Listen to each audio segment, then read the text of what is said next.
अस्सलामुअलैकुम। रियासत जीतगढ़ के सरहदी स्टेशन पर जब दिलीप ने गाड़ी बदली तो उसका डिब्बा बिल्कुल खाली और सुनसान था। लेकिन जब गाड़ी चलने लगी तो एक बूढ़ा शख्स लाठी टेकता हुआ डिब्बे में दाखिल हुआ। थोड़ी देर बाद ही गाड़ी चल पड़ी। डिब्बे में सिर्फ वो दोनों आदमी थे। गाड़ी फराटे भरती हुई जंगलों में भागी जा रही थी। बाहर तारीकी छाई हुई थी। अंदर डिब्बे में एक हल्के से कुमकुमे ने अजीब पुरस्कार माहौल पैदा कर रखा था। यकायक बूढ़े ने दिलीप से पूछा, क्या तुम जीतगढ़ जा रहे हो? जी हाँ, दिलीप ने सर के इशारे से जवाब दिया। शादीशुदा हो? जी नहीं। अगर कंवारे हो तो बेहतर है कि वापस अपने घर लौट जाओ, बूढ़े शख्स ने खांसते हुए उसे मशवरा दिया। क्यों? उसने जरा हैरत से पूछा। इसलिए कि जीतगढ़ कम से कम कंवारे नौजवानों को कभी रास नहीं आया। क्या मतलब? वो और ज्यादा मुतज्जिब हुआ। मतलब बिल्कुल साफ है, अगर तुम्हें अपनी जिंदगी प्यारी है तो जीतगढ़ पहुंचने से पहले ही वापस अपने वतन लौट जाओ। क्यों आखिर? मुझे जीतगढ़ में क्या खतरा है? आप साफ साफ क्यों नहीं बताते? उसने परेशान लहजे में सवाल किया। नहीं, मेरा ख्याल है जरूर आप मुझसे मजाक कर रही हैं।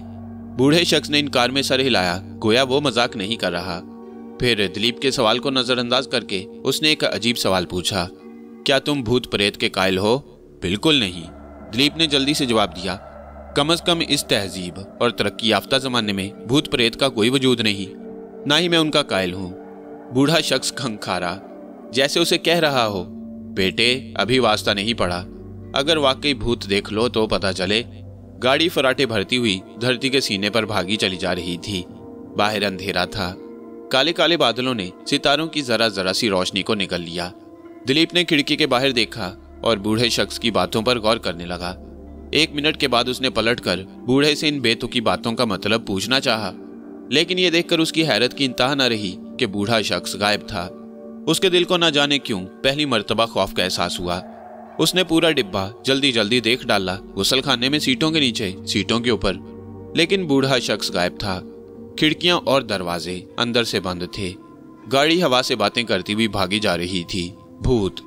उसके मुंह से पहली मर्तबा सरसराते हुए अल्फाज निकले और वो खौफ और दहशत से बेबस होकर गुमसुम होकर बैठ गया। उसे होश नहीं कि गाड़ी कब तक चलती रही, कौन कौन से स्टेशन पर ठहरी। किसी ने उसका कंधा पकड़कर हिलाया तो वो चौंक पड़ा। मालूम हुआ जीतगढ़ खास का स्टेशन आ गया है और वह बुक्स उठाकर किसी मैस्मरिज्म के मामूल की तरह स्टेशन की इमारत से बाहर निकलकर शहर को रवाना हो गया। सरसब्ज़ो शादाब पहाड़ियों से घिरा हुआ छोटा सा खूबसूरत शहर जीतगढ़ जिंदगी के हंगामों से पुर इन पहाड़ियों के दामन में इस तरह समाया हुआ था जैसे किसी भारी अंगूठी में खूबसूरत नगीना जड़ दिया गया हो। राजाओं के जमाने की ये पुरस्कार बस्ती सयाहों के लिए खास तौर पर दिलचस्पी का बायस थी। शहर में हर तरफ पुरानी तर्ज तामीर के नमूने पर बने हुए मकानात और बागीचे नजर आते, जो अपनी जाय वकुआ के लिहाज से बड़े दिलचस्प और खूबसूरत महसूस होते। शहर के बाएं जानिब एक छोटी सी नदी बर्मा नाम की गुनगुनाती हुई बहती रहती। शहर के चारों तरफ किसी पुराने राजा ने पत्थरों की एक लंबी चौड़ी फसील तामीर करा दी थी, जो इम्तादे जमाना के बावजूद आज भी उसी तरह सीना ताने शहर के चारों तरफ खड़ी थी। पहाड़ियों के दामन में आबाद होने के बायस शहर की आबोहवा बड़ी लतीफ और सेहत बख्श थी। जीतगढ़ की इन्हीं तमाम खूबियों ने नौजवान दिलीप का मन मोह लिया। एक बार शहर में दाखिल होने के बाद उसने बूढ़े हमसफर की बात को बिल्कुल दिमाग से निकाल दिया और ये पुख्ता फैसला कर लिया कि वो इसी शहर में रहेगा। उसने सोचा अजीजों से दूर इस शहर में तन्हा रहकर वो आइंदा पढ़ता भी रहेगा और कोई अच्छी सी मुलाजमत तलाश करके गुजर औकात का भी जरिया निकाल लेगा। लेकिन जब काफी तलाश के बाद उसे मुलाजमत ना मिल सकी तो उसने बच्चों को पढ़ाने का एक प्राइवेट स्कूल खोल लिया। इस तरह उसकी जिंदगी बड़े इत्मीनान और बड़े आराम से गुजरने लगी। लेकिन जिंदगी बड़े सुकून से गुजरने के बावजूद वो ना जाने क्यों अपने सीने में एक नामालूम खलिश सी पाता। उसे शहर में रहते हुए 1 साल के करीब हो गया, फिर भी उसे वह सुकून हासिल ना हुआ जिसका वो मुतमन्नी था, जिसे हासिल करने के लिए उसने इस खूबसूरत शहर को चुना। बच्चों को छुट्टी देकर जब वो अपने मकान में तन्हा चाय बनाने बैठता और मेज पर अकेला बैठा हुआ चाय पीता तो ना जाने क्यों उसे अपनी तन्हाई बड़ी बुरी तरह सताने लगती और उसका जी चाहता काश एक खूबसूरत और नौजवान औरत उसकी बीवी की हैसियत से इस मकान में उसके साथ होती। एक उम्दा सी बीवी का तस्वुर उसके जहन पर इस दर्जा सवार था कि उसने अपने कमरे को दूसरी आराइशों के साथ हर किस्म के जनाना इस्तेमाल की चीजों से भी सजा रखा था। उसकी मसारी की चादर पर बड़े दिलकश फूल कशीद किए गए थे। उसकी सिंगार मेज पर लिपस्टिक, पाउडर, स्नो वगैरह हर किस्म की चीजें सजी रहती। मेज की दराज में सुइयां, क्रोशिये, फ्रेम, रेशम, गर्ज के हर वो चीज मिल सकती थी जो एक औरत के काम आ सकती है। जिस मकान में वो रहता था वो उसने अभी 2-1 माह से किराए पर लिया था। ये मकान दूर से देखने पर काफी पुरस्कार नजर आता। किराए पर लेने से पहले उसने इस मकान के मुतालिक कुछ अजीबोगरीब हकायतें सुनी थीं। उसने सुना था कि इस मकान में पहले कभी एक आर्टिस्ट रहता था। वो आर्टिस्ट एक रात अपने स्टूडियो में बैठा था कि उसने देखा कि एक निहायत हसीन औरत उसके सामने खड़ी है। वो उस पर मर मिटा। औरत की मुस्कुराहट ने बुरी तरह उसे मखमूर कर दिया। फिर वो औरत रोजाना रात को आने लगी और उसके साथ बिल्कुल बीवियों की तरह रहने लगी। वो उसकी खिदमत करती, उसको मशवरे देती, उसका दिल खुश करती, लेकिन दिन में कभी वो उस औरत को ना देख सका। बाद में उस औरत ने बताया कि वो भूत है और इसी कमरे में रहती है, लेकिन दिन में वो जाहिर नहीं हो सकती। और कुछ अरसे के बाद फिर ना जाने क्या बात हुई कि एक रोज वो आर्टिस्ट अपने कमरे में मुर्दा पाया गया। उसने मकान के मुतालिक ये अजीबोगरीब और खौफनाक कहानी सुनने के बावजूद इसे किराए पर ले लिया। शायद इसलिए कि किराया कम था, या शायद इसलिए कि उसके जहन में एक औरत की तलब का सवाल बड़ी शिद्दत से करवटें ले रहा था और उसके लाशऊर में ख्वाहिश थी कि काश उसे वो भूत औरत ही मिल जाए। कुछ दिन तो ऐश से गुजर जाएंगे, बाद में ख्वाह उसे जान ही देनी पड़े। लेकिन इस आसिफज़दा मकान में 2 माह रहने के बावजूद उसे औरत की कुर्बत हासिल न हो सकी। ना ही उस भूत औरत ने उसे इस काबिल समझा। कई बार उसे रात की तन्हाई में बड़ी अजीब अजीब आवाजें सुनाई देती, जैसे कोई खूबसूरत और नाजुक सी औरत उसे मुखातिब कर रही हो, गुनगुना रही हो, कमरे में टहल रही हो। लेकिन जब वो होश में आता तो पता चलता कि ये सब कुछ उसके लाशऊर की एक तरह है, हकीकत कुछ नहीं। आखिर तंग आकर उसने फैसला कर लिया कि उसे एक जीती जागती लड़की से शादी कर लेनी चाहिए। यूं तो शहर में बहुत से वालिदैन उस जैसे तनहा और आसूदा हाल नौजवान से अपनी लड़की ब्याह देने को तैयार हो सकते थे, लेकिन उसकी ख्वाहिश थी कि उसे एक खूबसूरत और मालदार बीवी मिले। जाहिर है कि ऐसी बीवी मिलने के लिए वक्त दरकार था। उसने ये तय कर लिया कि वो शादी जरूर करेगा और किसी ऐसी लड़की से शादी करेगा जो हसीन भी हो और दौलतमंद भी। ख्वाह ऐसी लड़की के इंतजार में उसे 1 साल और इंतजार करना पड़े। लेकिन खुशकिस्मती देखिए कि शादी का फैसला करने के बाद उसे ज्यादा दिन इंतजार न करना पड़ा, बल्कि चंद ही दिन बाद एक सुनहरा मौका मिल गया और उसकी हसरत पूरी हो गई। गर्मियों की एक हसीन शाम थी। वो बच्चों को छुट्टी देकर अपने कमरे में बैठा हुआ इम्तिहान की तैयारियां कर रहा था कि एक बूढ़ी औरत उसके कमरे में दाखिल हुई। बूढ़ी औरत को एक नजर देखते ही उसने पहचान लिया कि वो जीतगढ़ की मशहूर दलाला रुकमनी है। पहले वो जिस मोहल्ला में रहता था वहीं ये बूढ़ी औरत रहती थी। उसका पेशा लड़कियों के लिए लड़के और लड़कों के लिए लड़कियां तलाश करना और उनकी शादियां कराना था। उसने बूढ़ी औरत को आते देखकर दूर ही से पुकार कर कहा, आओ रुकमनी चाची, आज कैसे इधर भूल गईं? दलाला ने कमरे में दाखिल होकर इधर उधर देखा और दबी हुई आवाज में कहा, मैं तुमसे कुछ खास बातें करना चाहती हूँ। हाँ हाँ जरूर, आओ बैठो, दिलीप ने उसे कुर्सी पेश करते हुए कहा और बुढ़िया इत्मीनान से कुर्सी पर बैठ गई। दलाला के मोटे मोटे सफेद बाल पुश्त की जानिब एक काली डोरी से बंधे हुए थे। दिलीप ने देखा कि उसकी गर्दन पर एक रेशमी रुमाल इस तरह लिपटा हुआ था जैसे उसके गले में खराश या और कोई तकलीफ हो, और उसने रुमाल लपेट रखा हो। हालांकि मौसम काफी गर्म था और ऐसी गर्मी में गर्दन पर रुमाल लपेटना कम अज कम उसके लिए जरूर बाइसे मुसीबत था। मैंने तुम्हारे लिए एक निहायत दिलचस्प और मुनासिब जोड़ा तलाश किया है, दलाला ने कुर्सी पर बैठते हुए बड़े रोमानी लहजे में उससे कहा, और उसके चेहरे पर एक बड़ी अजीब सी मुस्कुराहट फैल गई। उसका लहजा हद दर्जा बैठा था। दिलीप ने इस बात को नजरअंदाज करते हुए कहा, रुकमनी चाची, गालिबन कई माह के बाद नजर आई हो, खैरियत तो है? मेरा जिक्र छोड़ो, बुढ़िया ने मुंह बनाते हुए कहा, मैं जो कह रही हूँ वो सुनो। मैंने तुम्हारे लिए एक बड़ी हसीन लड़की तलाश की है। मुझे मालूम है कि तुम्हारी उम्र 22 साल है और वो लड़की भी 22 साल की है, बस जोड़ा बिल्कुल मुनासिब है।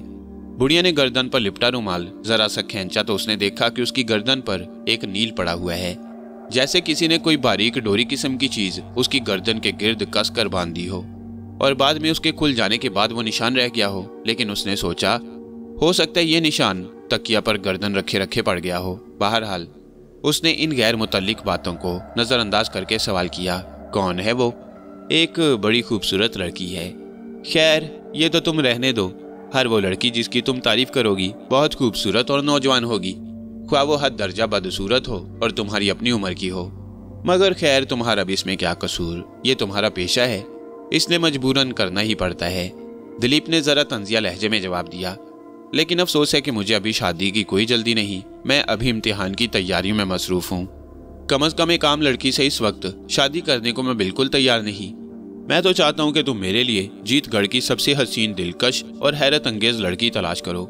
बुढ़िया ने कई लड़कियों के नाम और खानदान बताए।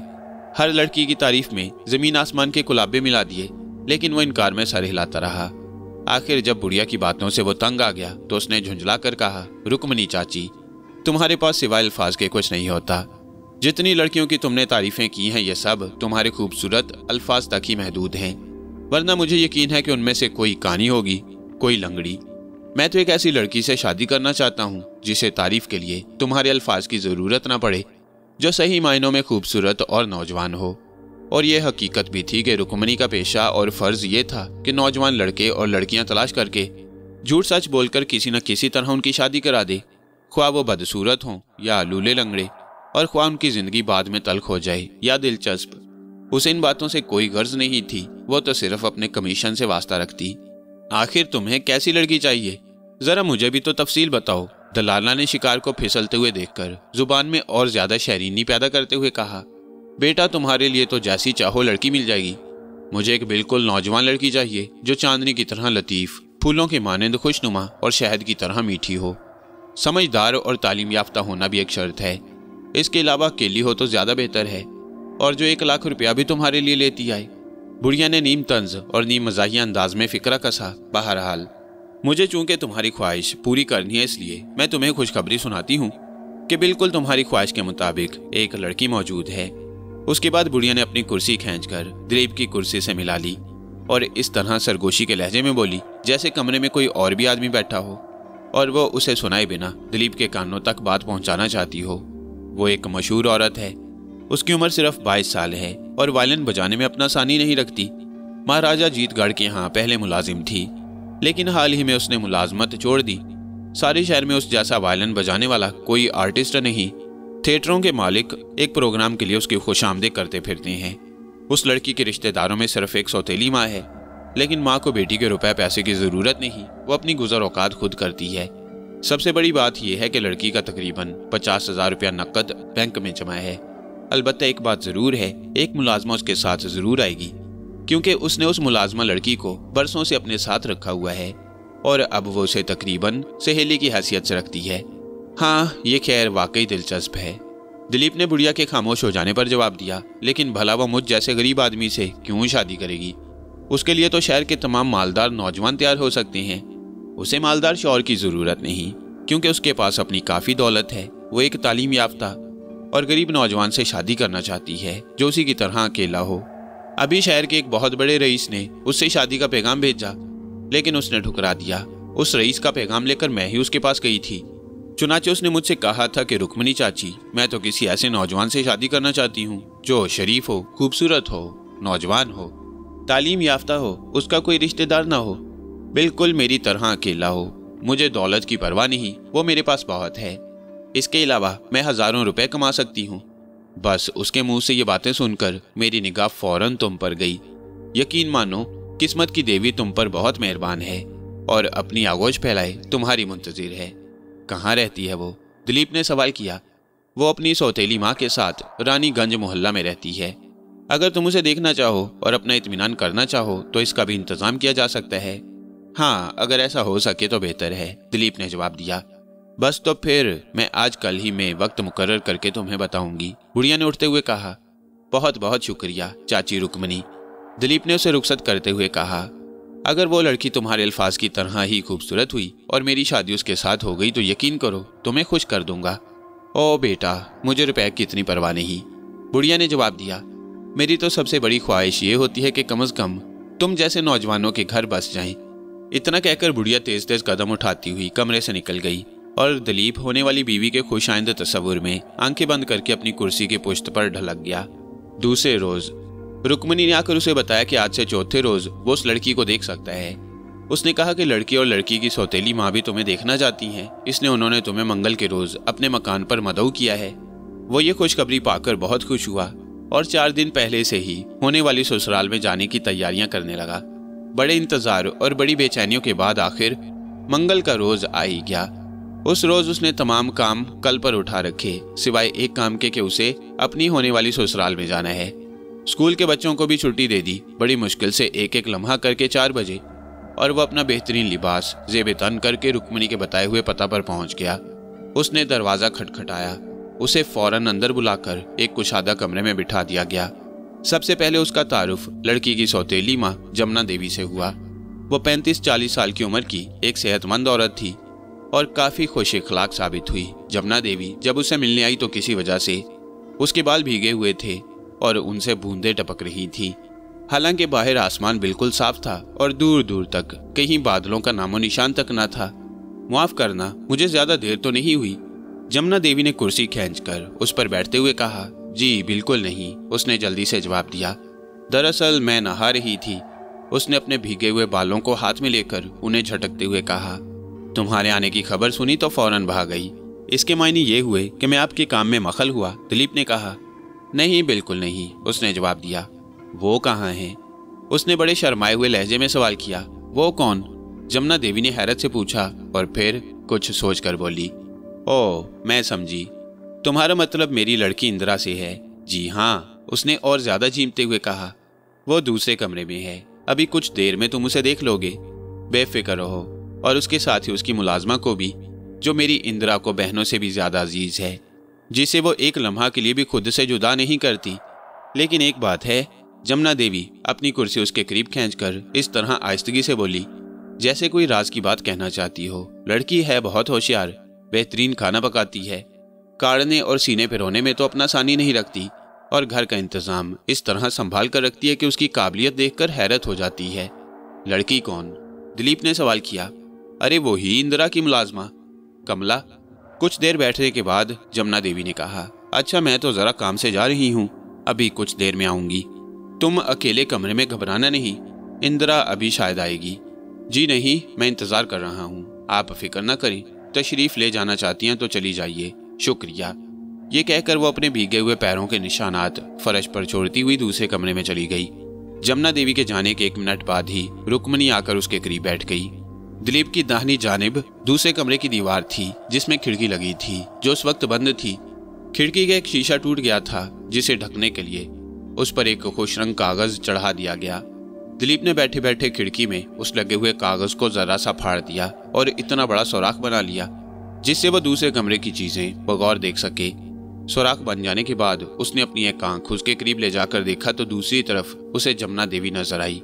वो एक नौजवान लेकिन बहुत हसीन औरत के करीब झुकी हुई थी और उसके कान में कुछ सरगोशी कर रही थी। लड़की के कान में कुछ कहकर जमुना देवी सीधी खड़ी हो गई। उसने देखा कि उस वक्त उसके चेहरे पर मुस्कुराहट फैली हुई थी। खूबसूरत औरत जिसके मुतल्लिक उसने अंदाजा लगाया कि जरूर इंदिरा होगी, अपनी कुर्सी पर संभल कर बैठ गई। उसके गुलनार होंठों पर भी एक मासूम और दिल नवाज मुस्कुराहट खेल रही थी। उसकी बड़ी बड़ी स्याह आंखें चमक रही थीं और चेहरे का रंग किसी अनजानी मुसर्रत से हल्का गुलाबी हो गया। भंवरे की तरह स्याह और चमकीले बाल उसकी पुश्त पर लहरा रहे थे। इंदिरा की पुश्त की जानिब 13-14 साल की एक खूबसूरत लड़की और खड़ी थी, जिसके मुतल्लिक उसे यकीन था कि वो मुलाजमा कमला होगी। कमला इन हालात में काफी दिलचस्पी ले रही थी और अपनी मालका की पुश्त की जानिब खड़ी हुई बेहद मसरूर नजर आ रही थी। इंदिरा को एक नजर देखने के बाद ही उसके नकूश दिलीप के चेहरे पर मुर्तसिम हो गए और उसे ऐसा महसूस होने लगा जैसे वो इस औरत को बरसों से प्यार करता है। उसके दिल में एक नामालूम सी खलिश उभर आई। दिल की धड़कनों में एक हल्का सा इज़्तिराब फैल गया। अब उसे अपनी किस्मत पर शक होने लगा। वो सोचने लगा, भला ऐसी खूबसूरत और मालदार लड़की मुझसे शादी क्यों करेगी? मुझ में ऐसी क्या खूबी है? नहीं नहीं, ये नहीं हो सकता। मुझे खुशफहमी में मुब्तला नहीं होना चाहिए, उसने बुड़बड़ाकर खुद से कहा। क्या बात है? रुक्मिणी ने उसे बुड़बुड़ाते देखकर पूछा। कुछ नहीं, वह चौंक पड़ा। मैं कह रहा था कि अगर वाकई इस औरत से मेरी शादी हो जाए तो मैं समझूंगा कि जीतगढ़ में मुझसे ज्यादा खुश नसीब कोई नहीं है। तो क्या तुम्हें अभी तक शक बाकी है? रुक्मिणी ने हंसते हुए कहा। हाँ, शक की बात ही है। वो इतनी खूबसूरत है कि चांद भी उसके सामने शर्मा जाए। मालदार है, वायलिन बजाने में माहिर है, हजारों रुपए खुद कमा सकती है, और उसके मुकाबले में मैं क्या हूँ, एक मुफलिस और गरीब नौजवान।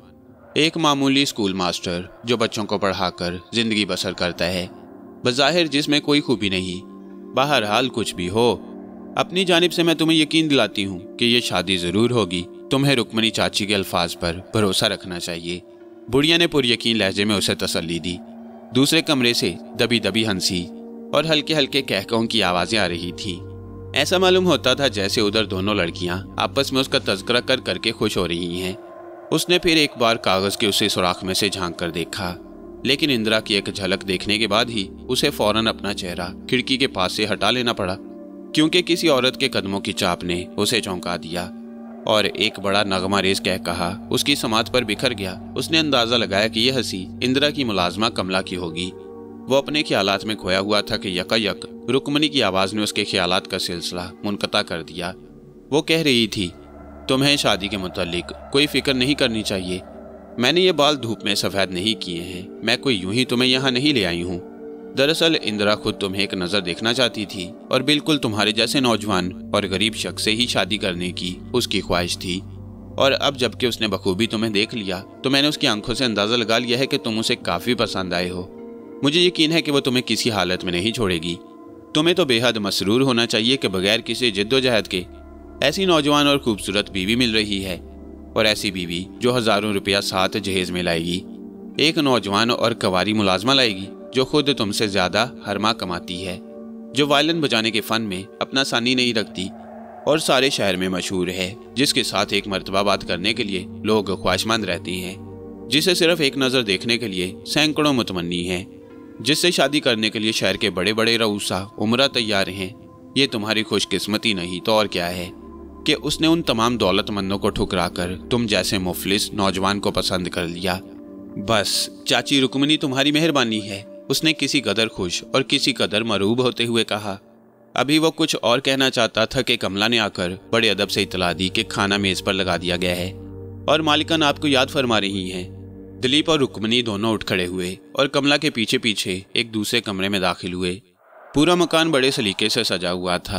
हल्के सब्ज रंग की दीवारें, कुशादा कमरे, फर्श पर कीमती कालीन बिछे हुए और मुनासिब जगहों पर सोफे सेट लगे हुए थे। खाने का कमरा भी बेशकीमत सामान से मुज़य्यन था। खाने की मेज पर उसने नजर दौड़ाई तो उसने देखा कि मेज तरह तरह के खानों से सजी हुई है। यानी मेज के खाने इस बात का सबूत थे कि मेजबान काफी फराग दिल और मालदार औरत है। इंदिरा की सौतेली माँ उनके इस्तकबाल के लिए वहां मौजूद थी, जिसके बाल अभी तक भीगे हुए थे और जिनसे पानी की बूंदें टपक रही थी। आइए इधर तशरीफ ले आइए, उसकी होने वाली सास ने बड़े अदब से कुर्सी की जानिब इशारा करते हुए कहा, और वह कुछ शर्माया शर्माया सा कुर्सी पर बैठ गया। उसके करीब ही एक कुर्सी छोड़कर रुक्मणी बैठ गई और रुक्मणी के बराबर में जमुना देवी इंदिरा की सौतेली माँ। 2 मिनट के बाद ही सामने के दरवाजे से इंदिरा और कमला बेहतरीन लिबासों में मलबूस कमरे में दाखिल हुई और उसकी निगाहों में बिजली सी कौंध गई। इंदिरा का दहकता हुआ हुस्न उसके एहसास पर बराह रास्त असर अंदाज हुआ। इंदिरा ले जाती हुई और अपने नाजुक जिस्म को चुराती हुई उसकी बगल वाली कुर्सी पर दाहिनी तरफ आकर बैठ गई। कमला खाने खिलाने की खिदमत इंजाम देने लगी। खाने के दौरान में वो दोनों झींपे झींपे से रहे, लेकिन इसके बावजूद इंदिरा मोहब्बत से अच्छे अच्छे खानों की प्लेटें उसकी जानिब सरकाती रही। कभी कभी तिरछी निगाहों से उसकी जानिब देखकर मुस्कुरा भी पड़ती थी। एक मर्तबा उसने पूछा कि आपको खाने पसंद हैं? इंदिरा की रसीली आवाज़ नगमा बनकर उसके जहन में झंकार उठी। उसने मुजस्सम प्यार बनकर अपने अल्फाज को ज़्यादा से ज़्यादा शीरी बनाते हुए कहा, बहुत ज़्यादा। आज की ये मुलाकात मुझे ज़िंदगी भर याद रहेगी। सिर्फ मुलाकात? इंदिरा ने सरगोशी के लहजा में कहा। जी नहीं, आप भी, उसने ज़रा बेबाकी से कहा। जवाबन इंदिरा ने एक प्यार भरी नज़र उसके चेहरे पर डाली और शर्माकर दूसरी जानिब मुंह फेर लिया। खाने की मेज़ पर ही जमुना देवी ने उससे और रुक्मणी से मुखातिब होकर कहा, मामला सब तय हो चुका है। अब बेहतर यह है कि 15 रोज़ के बाद आप दोनों फिर यहीं आ जाएं और शादी करके लड़की को ले जाएं। हंगामा चूंकि मैं पसंद नहीं करती हूँ, इसलिए बारात वगैरह की कोई ज़रूरत नहीं। फिर उसने खास तौर पर दिलीप की जानिब मुतवज्जा होकर कहा, शादी के लिए तन्हा आना तुम्हें नागवार तो महसूस नहीं होगा? जी नहीं, उसने जल्दी से कहा। मैं तो आपकी रज़ा पर राज़ी हूँ। आप जिस तरह पसंद फरमाएंगी मुझे बखुशी मंजूर है। बस तो, उसकी सास ने जैसे इत्मीनान का सांस लेकर कहा, आज से 16वें दिन आप शादी के लिए आ जाइए और दुल्हन को उसी रोज़ साथ ले जाइए। इंदिरा अपनी शादी का तज़किरा छिड़ जाने के बायस शर्मा कर दूसरे कमरे में चली गई। खाना खत्म होने के बाद वो इजाज़त लेकर अपने घर वापस आ गया। उस रात वह बहुत देर तक सो ना सका। इंदिरा का ताबनाक चेहरा उसके तस्वुर में जगमगाता रहा। उसकी प्यारी आवाज़ उसकी समात पर लहराती रही। उसका नाजुक जिस्म उसे अपनी आगोश में मचलता हुआ महसूस होता रहा। वो इंदिरा पर इस कदर फिदा हो चुका था कि उसे एक लम्हा के लिए भी ये मालूम करने का ख्याल न आया कि उसका माजी कैसा गुजरा है। उसने महाराजा की यहाँ की मुलाजमत क्यों छोड़ी और अब उस जैसे मुफलिस नौजवान को क्यों पसंद कर लिया।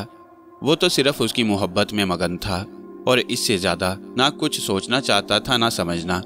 शादी की उम्मीद में ये 15 दिन गुजारना उसे पहाड़ मालूम हो रहे थे। वो सोच रहा था कि आखिर ये इतनी लंबी मुद्दत कैसे ख़त्म होगी। इंदिरा के बगैर अब उसे एक एक लम्हा गुजारना मुश्किल हो रहा था। लेकिन अभी उसने इंतज़ार और जुदाई के सिर्फ 3 ही दिन गुजारे थे कि एक और अजीब वाक़या पेश आया। एक रोज़ सुबह सुबह एक उधेड़ उम्र की शरीफ सूरत खातून उससे मिलने आई और उसने तन्हाई में कुछ बातें करने की ख्वाहिश जाहिर की। वो अजनबी खातून को साथ लेकर अपने कमरे में आ गया और उसे बैठने के लिए कुर्सी पेश करते हुए बोला, फरमाइए, मैं आपकी क्या खिदमत कर सकता हूँ। मुझे मालूम हुआ था कि आप कंवारे हैं। मेरी नज़र में आपके लायक एक बड़ा उम्दा रिश्ता है, इसीलिए आपके पास चली आई। दिलीप ने दिल में सोचा कि यह भी रुक्मणी की तरह कोई दलाला है। अफसोस है कि उसने ज़रा नरम लहजा में जवाब दिया, जैसे वो नौवारिद खातून से हमदर्दी का इजहार कर रहा हो। मेरी शादी की बात हाल ही में एक जगह पुख्ता हो गई है और अगले हफ्ता में मेरी शादी हो रही है। वो कौन खुशकिस्मत लड़की है? अजनबी खातून ने पुरिश्तियाक लहजे में पूछा। जमुना देवी की लड़की इंदिरा, जो वायलिन बजाने के लिए सारे शहर में मशहूर है। इंदिरा का नाम सुनकर वो इस तरह चौंकी जैसे उसे बिजली का करंट छू गया हो। क्यों, आप इस कदर हैरान क्यों हो गई? दिलीप ने सवाल किया। ओह, कुछ खास ऐसी बात नहीं, और जब आप लोगों की मंगनी भी हो चुकी है तो मैं कुछ नहीं कहना चाहती। क्या आप जमुना देवी और उनकी लड़की इंदिरा देवी से वाकिफ हैं? उसने हैरत से सवाल किया।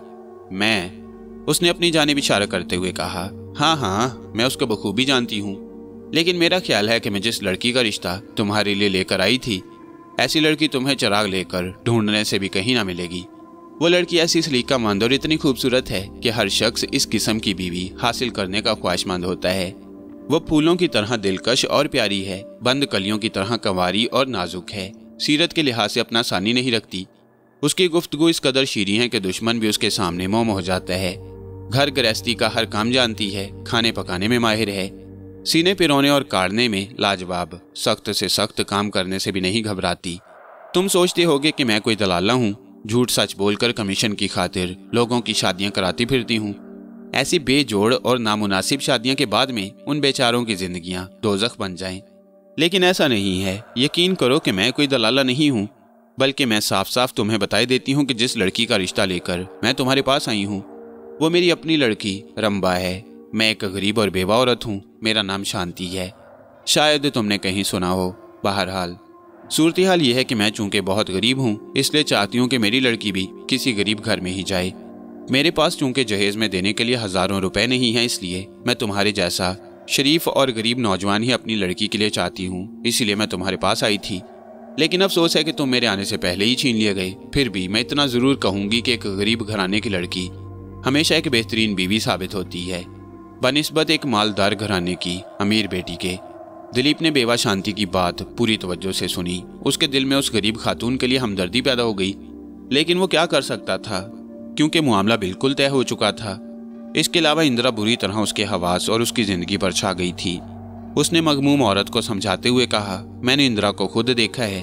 वो लड़की मुझे हर तरह पसंद है, इसीलिए मुझे कहते हुए सख्त अफसोस है कि मैं आपके किसी काम ना आ सकूंगा। अब अगले हफ्ते ही तो इंदिरा मेरी बीवी बनकर इस घर में आ जाएगी। उम्मीद है कि आप मुझे मुआफ़ फरमाएंगी। मुझे आपके साथ हमदर्दी है। इसके अलावा अगर कोई खिदमत मेरे लायक हो तो मैं हर वक्त हाजिर हूँ। अच्छा, जैसी तुम्हारी मर्जी, औरत ने ठंडा सांस लेकर कहा। मैं अब इस सिलसिले में ज़्यादा क्या कह सकती हूँ। तुम खुद समझदार हो और अपने मुतल्लिक बेहतर फैसला कर सकती हो। इतना कहकर वो जाने के लिए उठ खड़ी हुई। दिलीप ने बड़े इखलाक के साथ उसके जाने के लिए दरवाज़ा खोलते हुए कहा, चाची शांति, उम्मीद है कि आप मुझे मुआफ़ फरमा देंगी। आपसे मिलकर मुझे बड़ी खुशी हुई। काश मैं आपके काम आ सकता। बेवा शांति ने कोई जवाब नहीं दिया, बल्कि उसकी जानिब एक मायूसाना निगाह डालते हुए कमरे से बाहर निकल गई। 15 रोज के बाद तारीख मुकर्ररा पर वो अपना बेहतरीन लिबास ज़ेब तन करके शादी के लिए दुल्हन के घर पहुंच गया। उस रोज भी मकान और मकीन वैसे ही थे जैसे 15 रोज पहले, कोई खास तब्दीली उनमें नहीं आई। अलबत्ता चूंकि वो शादी का दिन था इसलिए मकान की सफाई जरा एहतमाम से की गई थी।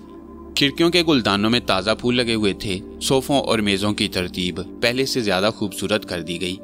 रुक्मणी वहाँ पहले से ही मौजूद थी। इसके अलावा एक बड़ी खौफनाक शक्ल का मोटा ताज़ा पंडित भी वहाँ मौजूद था, जिसके मुतल्लिक उसे रुक्मणी से पता चला कि शिव जी के पुराने मंदिर का बड़ा पुजारी है और पंडित रामधन नाम है उनका।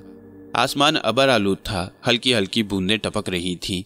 इसलिए पंडित महाशय ने जल्दी की कि फेरे जल्दी से फिर जाएं ताकि वो रुखसत हो सके, क्योंकि मंदिर शहर की फसील से बाहर था और बारिश तेज हो जाने के इम्कानात नजर आ रहे थे।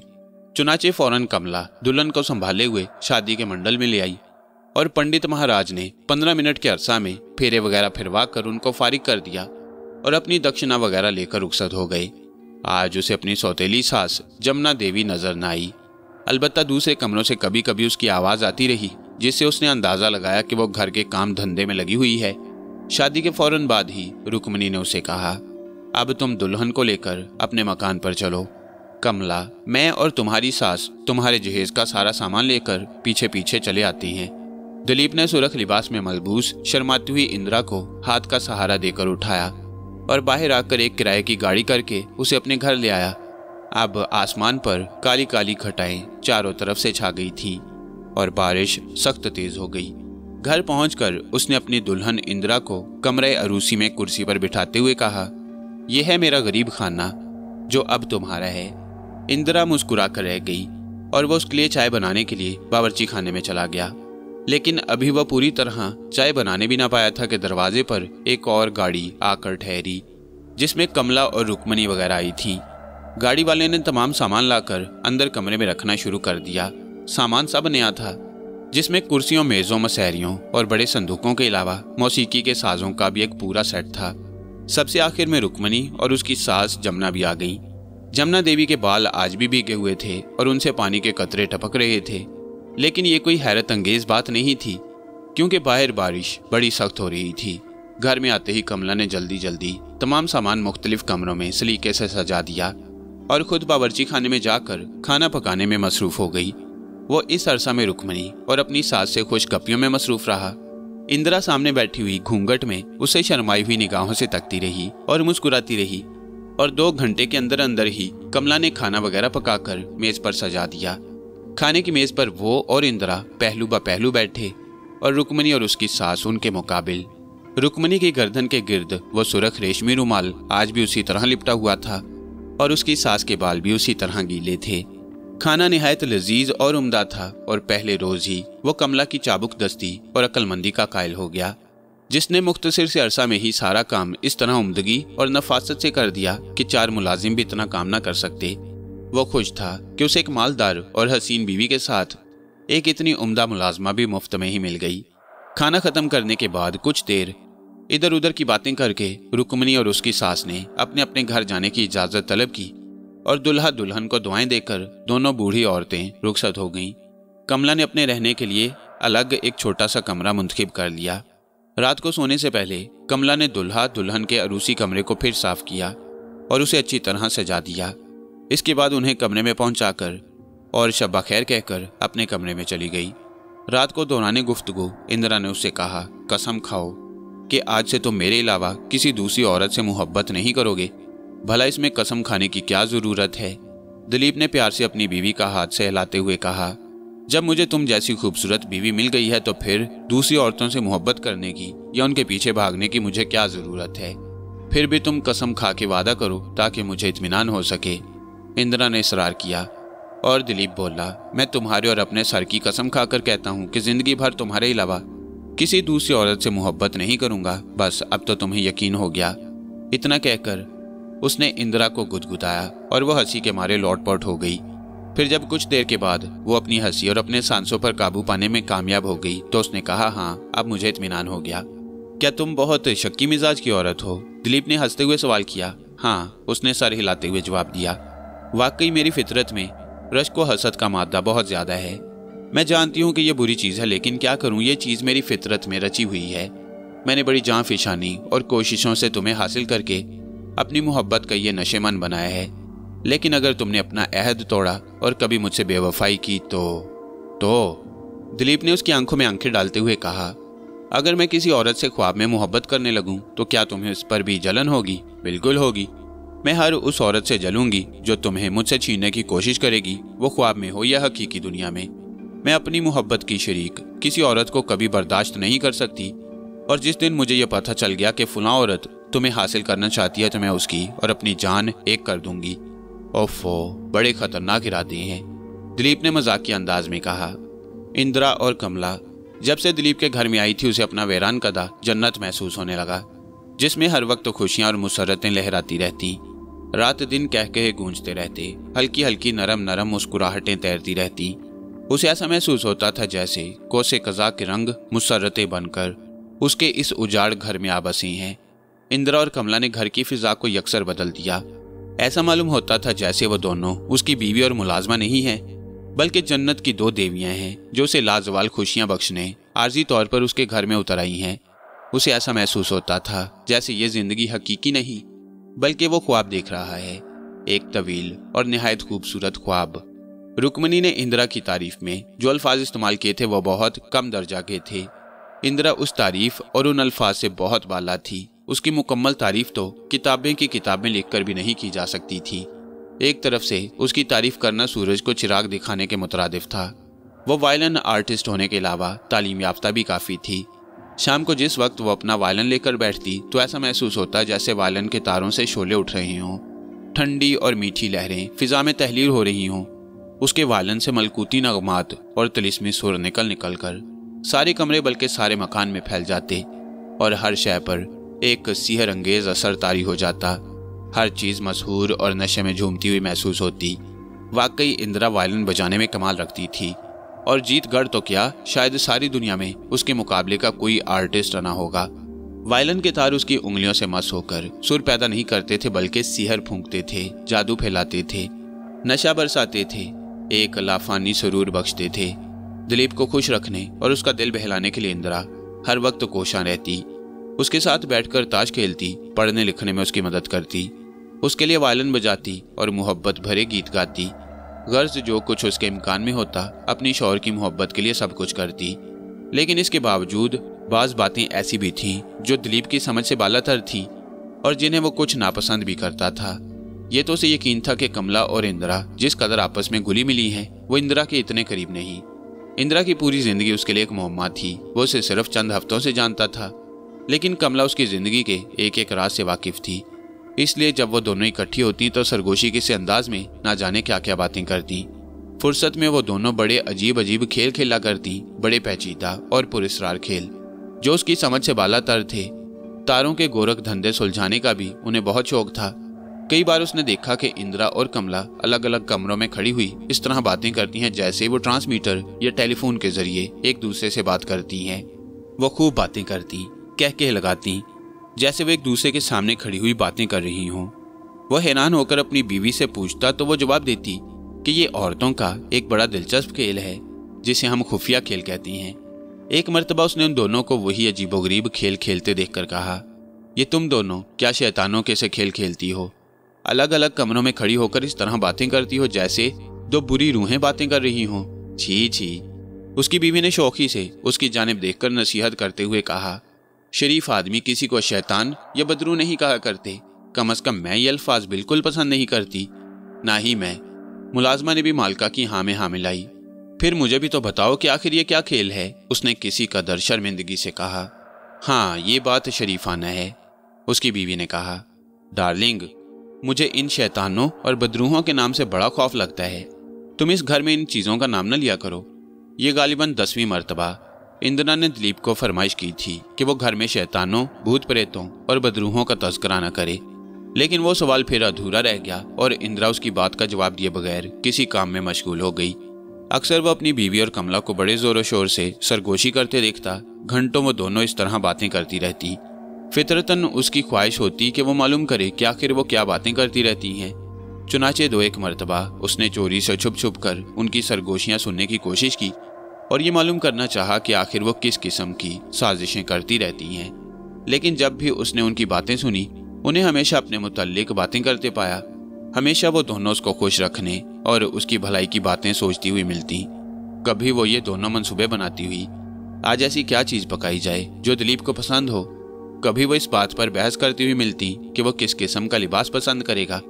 यानी ऐसा महसूस होता जैसे उन दोनों को उसकी भलाई और खुशनुदी हासिल करने के अलावा और कोई काम ही ना था। इस किस्म की बातें सुनकर और अपनी बीवी की इस दर्जा मोहब्बत देखकर उसके दिल में इंदिरा की मोहब्बत और ज्यादा बढ़ जाती। एक बड़ी अजीब बात यह थी कि जिस रोज उसका दिल जिस खाने को चाहता या नाश्ते में जिस चीज की ख्वाहिश उसके दिल में होती, उस रोज उसको वही खाने तैयार मिलते। ऐसा मालूम होता था कि जैसे इंदिरा उसके दिली ख्यालात पढ़ने और भांपने की कुव्वत रखती है। खाने पीने के अलावा दूसरी बातों में भी यही होता। उसके दिल में जो ख्वाहिश पैदा होती वो तकरीबन उसे तैयार मिलती। या तो ये इस वजह से होता था कि इंदिरा और कमला ने घर के निज़ाम को इस खूबी से संवारा था कि हर चीज़ वक्त पर मिल जाती और उसकी ख्वाहिश के मुताबिक होती रहती, या फिर वो दोनों किसी पोशीदा ताकत के ज़ेरे असर उसके ख्यालात जान लेती थी। बहरहाल चूंकि वो इस ज़िंदगी से मुतमईन था और बहुत खुश था, इसलिए ख्वामखा इन बेमायनी सवालों में दिमाग उलझाना पसंद न करता। इस ज़िंदगी में जब कभी उसको अपनी कंवारी ज़िंदगी का ख्याल आता तो उसे बड़ी हंसी आती। इस दौर से वो उस दौर का मुकाबला करता जब अलग सुबह उसको उठकर बाजार से सब्जी खरीद कर लाना पड़ती थी, फिर हाथ से पकाकर और खाना खाकर बच्चों को पढ़ाने जाना होता था, और शाम को जब घर आता तो खुद ही चाय बनाना पड़ती। सारे दिन की थकावट और इज़्मेहलाल के बावजूद शाम का खाना अपने हाथ से पकाना पड़ता। लेकिन अब पके पकाए लजीज खाने, उम्दा और नफीस नाश्ता, जब चाय की ख्वाहिश हो तैयार, एक खूबसूरत बीवी दिल बहलाने के लिए, एक मुस्ताद और चालाक खात्मा खिदमत करने के लिए, भला इस शाहाना जिंदगी का उस मुफलिसी की जिंदगी से क्या मुकाबला हो सकता था। कभी कभी तो उसे खुद अपनी किस्मत पर रश्क आने लगता। इंदिरा ने उसे जमीन से उठाकर आसमान पर बिठा दिया। पहले वो जर्रा था और अब सितारे की तरह रोशन। पहले उसकी हस्ती किसी के लिए कोई वक़्त न रखती थी। अब उसके सर में झूठ मूठ कर दर्द भी होता तो उसकी बीवी और खात्मा बेचैन हो जाती और उसकी इस तरह खिदमत करती कि वो सचमुच की तकलीफ भी भूल जाता। गर्ज वो अपनी इस जिंदगी से बिल्कुल मुतमईन था और दुआ करता कि सारी जिंदगी वो इसी मोहब्बत और खलूस से अपनी बीवी के साथ गुजार दे। ये उनकी शादी के तकरीबन 1.5 माह बाद का वाकया है। एक रोज शाम को जब वो शहर में घूम फिर कर घर वापस आया तो उसने देखा कि उसकी प्यारी बीवी इंदिरा अपने कमरे में बैठी हुई रो रही है। वो उसे रोता देखकर बड़ा हैरान हुआ। उसे खौफ हुआ कि कहीं उसे अनजानेपन में कोई ऐसी बात न हो गई हो जो इंदिरा की तकलीफ का बायस बनी हो, वरना इसके अलावा और क्या बात हो सकती थी जो उसके रोने का सबब बनती। वो खामोशी से उसके पहलू में बैठ गया और रुमाल निकालकर उसके आंसू पहुंचे और पूछा, इंदिरा मेरी जान क्या बात हो गई, क्यों रो रही हो? उसने कोई जवाब न दिया, बल्कि वो उसके सीने से लगी हुई सिसकियां लेती रही। दिलीप ने उसे तसल्ली देते हुए कहा, कुछ कहो तो सही इंदिरा, आखिर क्या बात हो गई, क्या तकलीफ पहुंची है तुम्हारे दिल को? लेकिन उसने फिर भी कोई जवाब ना दिया। आखिर दिलीप ने उसका चेहरा अपने चेहरे के मुकाबिल करके कहा, मेरी जिंदगी मेरी जान इंदिरा, क्या मुझसे कोई ऐसी गलती हो गई है जो तुम्हारे लिए तकलीफ का बायस बनी हो? नहीं। अब की मर्तबा इंदिरा ने मध्यम सी आवाज में जवाब दिया। फिर क्या बात हो गई, कुछ बताओ तो सही। नहीं, मुझे तुमसे कोई शिकायत नहीं। इंदिरा ने बामुश्किल अपनी सिसकियों पर काबू पाते हुए कहा, कोई और शख्स है जिसने तुम्हारे दिल को सदमा पहुंचाया है? लेकिन इंदिरा ने उसकी बात का कोई जवाब ना दिया, बल्कि खामोशी के साथ दूसरे कमरे में चली गई। वो अपनी खुश मिजाज बीवी के यकलख्त रो पड़ने से बड़ा परेशान हुआ। यकायक उसे ख्याल आया कि कमला को उसके रोने का सबब जरूर मालूम होगा। वो कमला को ढूंढता हुआ बावर्ची खाना में पहुंचा और उससे सवाल किया, कमला आज तुम्हारी मालकन क्यों रो रही हैं? क्या तुमने कोई हुक्म अदूली कर दी है? नहीं, कमला ने हैरत से कहा, मेरी किसी बात से आज तक वो खफा नहीं हुई, ना ही आज तक मैंने कोई ऐसी बात की जिससे उनके दिल को सदमा पहुंचे। फिर क्या वजह हुई कि वो रो रही थी? मुझे तो बिल्कुल इल्म नहीं। क्या मेरे पीछे घर में कोई आया था? नहीं, कोई भी नहीं आया। फिर हैरत की बात है, तुम कहती हो कोई आया ही नहीं। तुमने भी कोई ऐसी हरकत नहीं की जो उसके सदमे का बायस बनती। मेरे मुतल्लिक भी वो ये कहती हैं कि मुझसे उन्हें कोई शिकायत नहीं। फिर आखिर रोने की वजह मैं क्या बता सकती हूँ? कमला ने लापरवाही से जवाब दिया और दूसरे काम में मशगूल हो गई। वो रंजीदा और मायूस होकर वापस अपने कमरे में आकर बैठ गया और इंदिरा के रोने की वजह पर गौर करने लगा। लेकिन कई घंटे मुसलसल सोचने के बावजूद उसके जहन में कुछ भी ना आया। आखिर उकताकर वो दूसरे कामों में मशगूल हो गया और ये बात आई गई हो गई। लेकिन इस वाक्य के 2 ही दिन बाद एक शाम जब वो टहलकर घर वापस आया तो उसने दरवाजे ही में इंदिरा के चीखने की आवाज़ सुनी। वो उसकी आवाज़ सुनकर परेशान हो गया और दौड़ा दौड़ा कमरे में पहुंचा। इंदिरा जोर जोर से चीख चीख कर कह रही थी, बाहर निकल जाओ, तुम फौरन बाहर निकल जाओ। वो फौरन कमरे में दाखिल हो गया, लेकिन उसकी हैरत की इंतहा न रही जब उसने देखा कि अंदर उसकी बीवी इंदिरा और मुलाजमा कमला के अलावा कोई भी नहीं था। इंदिरा बुरी तरह हाँप रही थी, जैसे उसने किसी से कुश्ती लड़ी हो और सख्त गुस्से के आलम में हो। उसके बिखरे हुए बाल शानों और चेहरे पर फैले पड़े थे और शफाफ पेशानी पर दाहिनी जानिब एक इस तरह का निशान बना हुआ था जैसे किसी ने नाखून मारा हो या किसी नोकदार चीज की रगड़ लग गई हो। कमला इंदिरा के मुकाबिल खड़ी थी और वो भी गुस्से में हाँप रही थी और अपनी मालिका की तरह ऑल फोल बक रही थी। कमरे की खिड़की खुली हुई थी जिसमें से पुश्त वाले बागीचे का और उससे परे सड़क का नजारा साफ दिखाई देता था। उसने कमरे में किसी गैर को ना पाकर हैरत से सवाल किया, कौन आया था यहाँ और कहाँ गया? एक लड़की है, वो मुझे हमेशा परेशान करती है। इंदिरा ने अपने चेहरे से बिखरे हुए बाल हटाते हुए कहा। उसने कमरे में फिर इधर उधर देखा, लेकिन वहां कोई लड़की ना थी। उसने खिड़की के बाहर बागीचा में और सड़क पर नजर डाली, लेकिन वहां भी दूर दूर तक कोई नजर ना आया। ना किसी किस्म की आवाज़ उसे महसूस हुई। तुम पर कोई आसेब हो गया है, दिलीप ने कहा, वरना मुझे तो कोई लड़की यहाँ नजर नहीं आ रही। मुझ पर? इंदिरा ने अपने सीने की जानिब उंगली से इशारा करते हुए कहा, मुझ पर आसेब हो गया है। और इसके बाद उसने एक बड़ा पुरशोर कहकहा लगाया जैसे वो पागल हो गई हो। दिलीप और ज्यादा हैरान हुआ क्योंकि बज़ाहिर उसके कहकहा लगाने की कोई बात नहीं थी। उसे यकीन हो गया कि जरूर उसकी खूबसूरत बीवी पर किसी भूत प्रेत का असर हो गया है जो उसे परेशान करता है। इसलिए वो खामोशी से अपने कमरे में चला आया और सोचने लगा कि उसे इंदिरा पर से यह आसेब दूर करने के लिए क्या करना चाहिए। लेकिन घंटों सोचने के बाद भी उसके समझ में कुछ ना आया। रात को सोने के लिए जब वो अपने कमरे में पहुंचे तो उसने इंदिरा से पूछा, तुम मुझे बताती क्यों नहीं कि आखिर ये क्या राज है? कौन तुम्हें परेशान करता है? तुम्हें बताया तो था मैंने शाम को कि एक लड़की है जो मुझसे जलती है और मुझे परेशान करती है। आखिर वो कौन है, मुझे बताओ तो सही। तुम उसे नहीं जानते, इंदिरा ने बात को टालते हुए कहा। दरअसल किसी जमाने में वो मेरी बड़ी अच्छी सहेली थी। बाद में उसके और मेरी लड़ाई हो गई और अब वो मुझसे जलती है। जब से मेरी शादी तुम्हारे साथ हो गई है वो और भी ज्यादा जलने लगी है, क्योंकि वो अभी तक कंवारी है और उसे कोई अपनी पसंद का शौहर नहीं मिल रहा। क्या वो यहाँ आती है? हाँ, कभी कभी आती है। क्या नाम है उसका? उसने फिर सवाल किया। तुम नहीं जानते उसे? यहाँ शहर में एक औरत शांति देवी नाम की रहती है, वो उसकी लड़की रंबा है। तुम्हारा मतलब उस शांति देवी से तो नहीं जो बेवा है, उधेड़ उम्र की औरत है, सर के बाल सफेद होने लगे हैं और जिसकी दाहिनी आंख के नीचे एक जख्म का निशान सा है? दिलीप ने पूछा। इंदिरा हैरत से उछलकर बिस्तर पर बैठ गई और कहा, क्या तुम उसे जानते हो? हाँ, उस बूढ़ी औरत को जानता हूँ, दिलीप ने जवाब दिया। हमारी मंगनी होने के 1 हफ्ता बाद वो मेरे पास आई थी। पहले तो उसने इस तरह बातें शुरू की जैसे वो कोई दलाला हो, लेकिन बाद में जब मैंने उसे बता दिया कि मेरी मंगनी तुमसे हो चुकी और अगले 8-10 रोज में तुम मेरी दुल्हन बनकर इस मकान में आ जाओगी, तो वो बड़ी अफसरदा हुई। और आखिर उसने बताया कि दरअसल वो दलाला नहीं है बल्कि एक गरीब औरत है।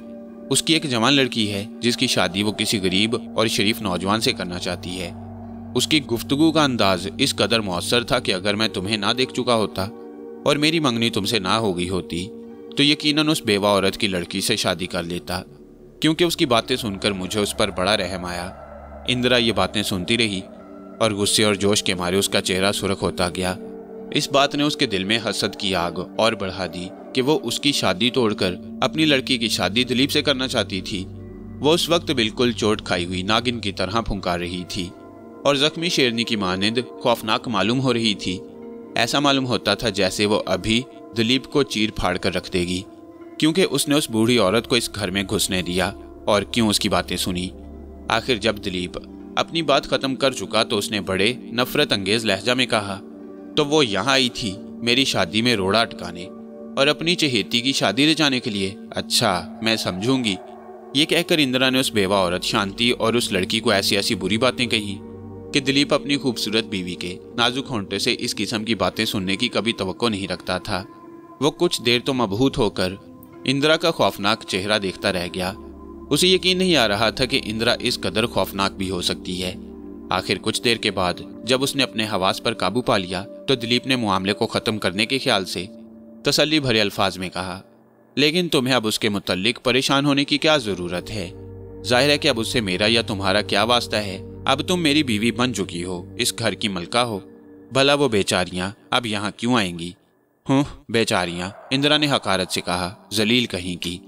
और अगर वो कभी आए या तुम्हें परेशान करें, दिलीप ने उसके अल्फाज को नजरअंदाज करते हुए कहा, तो तुम मुझे बताना, मैं ऐसा इलाज करूंगा कि फिर वो कभी तुम्हारी नजरों के सामने आने की जुर्रत भी ना करेंगी। बड़ी देर तक दिलीप उसे समझाता रहा, उसकी खुशामदी करता रहा, प्यार से उसका सर सहलाता रहा। तब कहीं जाकर इंदिरा का गुस्सा दूर हुआ।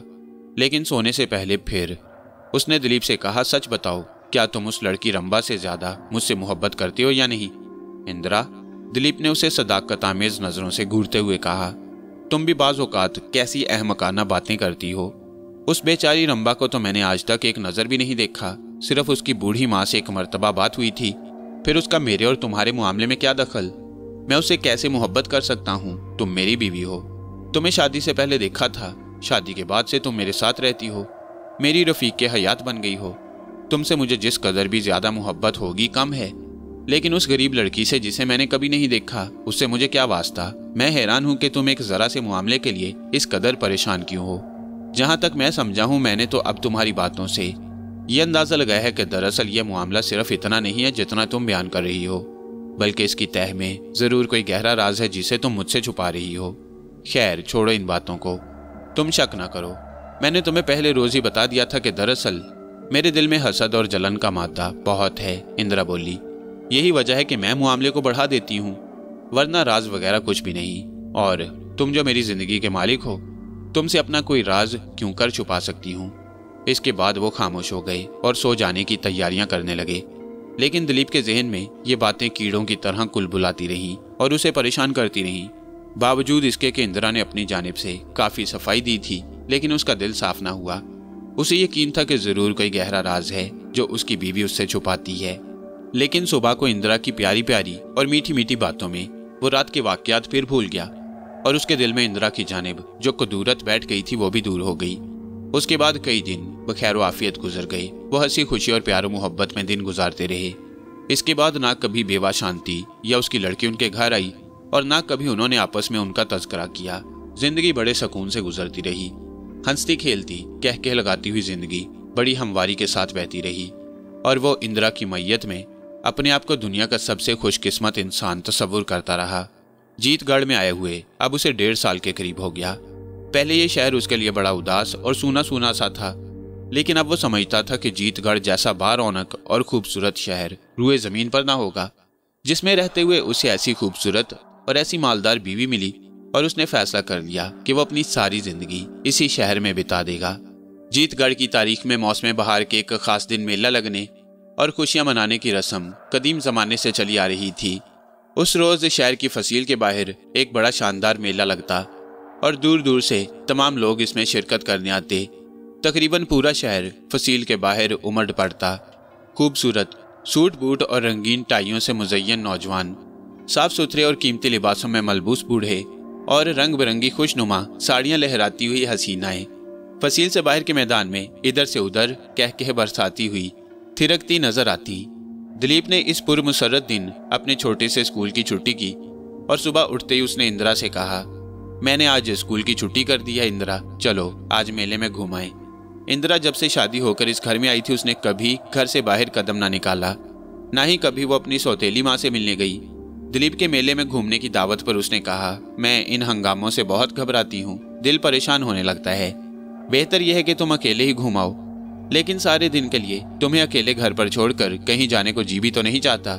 मैं अकेली कब हूँ? इंदिरा ने हंसते हुए कहा, मेरे साथ कमला जो है, फिर इसके अलावा मुझे अपनी अम्मा से मिले हुए तकरीबन 3 माह हो गए। मैं चाहती हूँ कि तुम मुझे वहाँ छोड़ते जाओ, शाम को वापसी पर अपने साथ लेते आना, जैसी तुम्हारी मर्जी। दिलीप ने जवाब दिया और कपड़े वगैरह तब्दील करने में मसरूफ हो गया। थोड़ी देर के बाद ही वो एक किराए की गाड़ी करके इंदिरा और कमला को साथ लेकर उसकी सौतेली माँ के यहाँ पहुँच गया और अंदर जाने के बजाय दरवाजे से ही उनको रुखसत करके उसी गाड़ी में बैठकर मेले की जानिब चल पड़ा। चलते चलते इंदिरा ने ताकीद कर दी, देखो शाम को जल्दी आ जाना और उधर से मुझे साथ ले जाना ना भूल जाना। इन ताकीदी अल्फाज में किस कदर मोहब्बत और किस कदर प्यार था। उसकी लज्जत महसूस करके उसका दिल कमल के फूल की तरह खिल उठा। बीवी की इन्हीं बातों ने तो उसे अपना गर्विदा बना लिया था। मेले में पहुंचकर वो काफी देर तक इधर उधर घूमता फिरा, लेकिन जल्द ही उकता गया क्योंकि वो तन्हा था। कोई दोस्त साथ होता है तो मेले का लुत्फ दोबाला हो जाता है। भला अकेले में मेला घूमने में क्या मजा। जरा सी देर के बाद ये उकताहट बदमजगी में तब्दील होने लगी और उसने ये बदमजगी दूर करने के लिए यूं ही बेमकसद घूमना शुरू कर दिया। एक मर्तबा जब वो एक होटल के सामने से गुजरा तो किसी ने पीछे से आकर उसके कंधे पर हाथ रख दिया। उसने घूमकर देखा तो होटल का बैरा था। आपको एक साहब अंदर बुला रहे हैं, बैरे ने कहा। मुझे? उसने हैरत से कहा और फिर दिल ही दिल में सोचने लगा कि उसे कौन बुला सकता है, जबकि इस शहर में उसका कोई दोस्त ही नहीं। दरअसल वो बड़ा तन्हाई पसंद आदमी था, इसलिए जीतगढ़ में उसका कोई भी दोस्त नहीं था।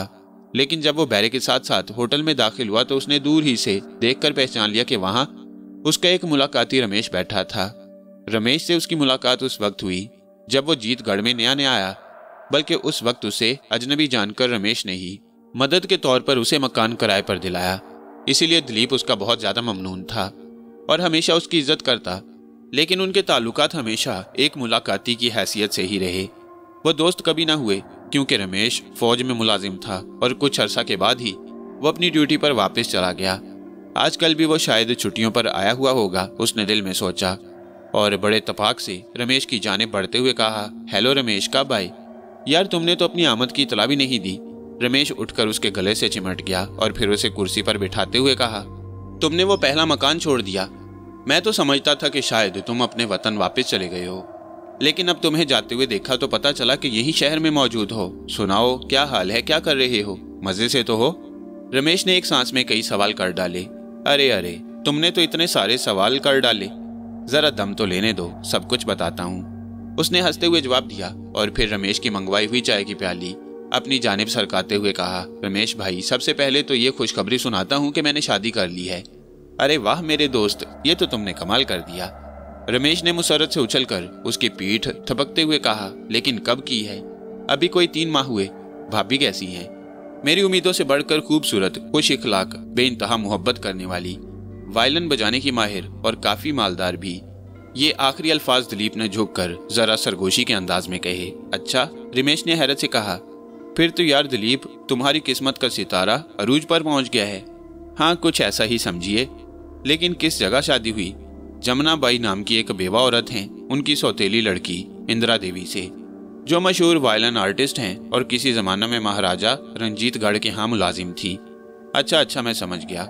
इंदिरा देवी को भला कौन शख्स है जो नहीं जानता? कमाल हो गया यार, बड़ी ऊंची जगह हाथ मारा है। आखिर कैसे मौका लग गया? मैंने तो कुछ भी नहीं किया। वह तुम्हारे मोहल्ले की रुक्मनी चाची है ना, जो दलाला का काम करती है, उसी की मार्फत सब कुछ हो गया। मैं समझ गया। बहरहाल भैया दिलीप, मेरी जानिब से बहुत बहुत मुबारकबाद कबूल करो। और ये बताओ कि आप दावत वगैरह कब कर रहे हो? अरे जब चाहे दावत खा लेना, दिलीप ने हंसते हुए जवाब दिया। इसके बाद वो बहुत देर इधर उधर की बातें करते रहे। दिलीप उसे अपनी बीवी के मुतालिक बताता रहा। जब काफी देर हो गई तो रमेश ने कहा, तुम अकेले ही मेला घूमने आए हो? हाँ, वो साथ नहीं आई, अपनी माँ के यहाँ चली गई थी। यार मैं भी अकेला हूँ और मेला घूमते घूमते उकता चुका हूँ। बेहतर यह है कि चलो इन पहाड़ों के ऊपर चलते हैं। दूसरी तरफ ढलान पर एक बड़ा खूबसूरत और आरामदेह रेस्टोरेंट बना हुआ है। चलो आज का दिन वहां चलकर गुजारेंगे। वहां के मनाजिर बड़े दिलचस्प हैं। दूर तक सरसब्ज दरख्त, जगह जगह छोटे छोटे आबशार, ऊंची नीची चट्टानें, पहाड़ी खुदरो फूलों के पौधे। गर्ज तुम्हारी कसम, मजा आ जाएगा। और इसके अलावा, रमेश ने दिलीप के कान के पास मुंह ले जाकर आहिस्ता से कहा, उस होटल की मालका एक बूढ़ी औरत है जिसकी एक जवान लड़की भी है। तुम्हारी कसम इस कदर हसीन है कि बस देखते रह जाओगे। अच्छा, दिलीप ने किसी कदर दिलचस्पी लेते हुए कहा, क्या वाकई इतनी दिलचस्प और हसीन जगह है? हाथ कंगन को आरसी क्या है? रमेश ने जवाब दिया, चलकर देख लो ना। चलो फिर यही प्रोग्राम बेहतर रहेगा। मैं भी मेले में अकेले घूमते घूमते उकता गया था। दिलीप ने मंजूरी दे दी। रमेश ने होटल का बिल अदा किया और दोनों दोस्त होटल से बाहर निकलकर पहाड़ी की जानिब चल पड़े। पतली पतली सांप की तरह बल खाती हुई पगडंडियों पर चलते हुए उन्होंने देखा कि पहाड़ी के खूबसूरत दामन में वक्त गुजारने का ख्याल सिर्फ उनके दिमाग में नहीं आया, बल्कि और सैकड़ों लोग इस तफरीगा के मुतालिक इससे बहुत पहले सोच चुके थे और जगह जगह पुरफिजा मुकामात पर अपने डेरे जमा चुके थे। लेकिन चूंकि उनकी मंजिल मकसूद काफी दूर थी, इसलिए बातें करते हुए चलते रहे। पहाड़ी की चोटी पर पहुंचकर उन्होंने इधर उधर नजर डाली तो मंजर बड़ा दिल फरेब था। दो छोटी छोटी पहाड़ियों के बीच में बहती हुई बर्मा नदी का पानी चांदी की तरह चमक रहा था। एक तरफ शहर की अजीम फसील थी, लोगों का एक बेपनाह सैलाब था, हंगामा था, शोर था, मुसर्रतें थीं और कहकहे, और दूसरी जानिब सुकून ही सुकून, एक बड़ी दिल अफजा खामोशी, एक सरसब्ज वादी जिसके एक सिरे पर नीले नीले पानी से लबरेज एक बड़ी झील भी लंबे लंबे सांस ले रही थी। बर्मा नदी भी इस वादी के एक जानिब गुनगुनाती हुई बहती रहती थी। यानी कुदरत ने इस वादी को दिलकशियां बख्शने में बड़ी फ्याजी से काम लिया था। ये वादी अपने हुस्न और दिलकशी के लिए सारे शहर में मशहूर थी, लेकिन चूंकि दूर बहुत थी इसलिए शहर के मंझले, रऊसा या सयाही इस तरफ तफरी करने आते थे। वादी से 2-3 मील के फासले पर परदामगढ़ का एक छोटा सा कस्बा था। कस्बा चूंकि बहुत पुराना था और किसी जमाने में किसी राजा का दारुल हुकूमत रह चुका था, इसलिए उसमें बहुत सी तारीखी यादगारें भी थीं। सयाह लोग उस कस्बा को देखने जाते तो उस वादी के पुरफिजा माहौल से जरूर लुत्फ अंदोज होते। जो लोग पहाड़ियों पर चढ़ना पसंद ना करते थे वो कश्तियों के जरिए बर्मा नदी के रास्ते आ सकते थे, लेकिन नदी चूंकि वादी से 1-1.5 मील के फासले पर थी, इसलिए थोड़े बहुत पथरीले रास्ता से जरूर वास्ता पड़ता। दिलीप और रमेश दोनों चलते हुए वादी में पहुंच गए तो दिलीप ने देखा कि रास्ते के एक तरफ बड़ा खूबसूरत रेस्टोरेंट बना हुआ है और रेस्टोरेंट के बिलमुकाबिल ही कुछ फासले पर एक कदीम तर्ज की इमारत दरख्तों में खड़ी हुई नजर आ रही थी। ये है रेस्टोरेंट, रमेश ने दिलीप से कहा, और वो जो सामने इमारत नजर आ रही है वो उनकी रिहाइश का है। किसकी? उसने पूछा। रेस्टोरेंट की मालका और उसकी नौखेज लड़की की, रमेश ने हंसते हुए जवाब दिया। ये इमारत तो बड़ी पुरानी मालूम होती है।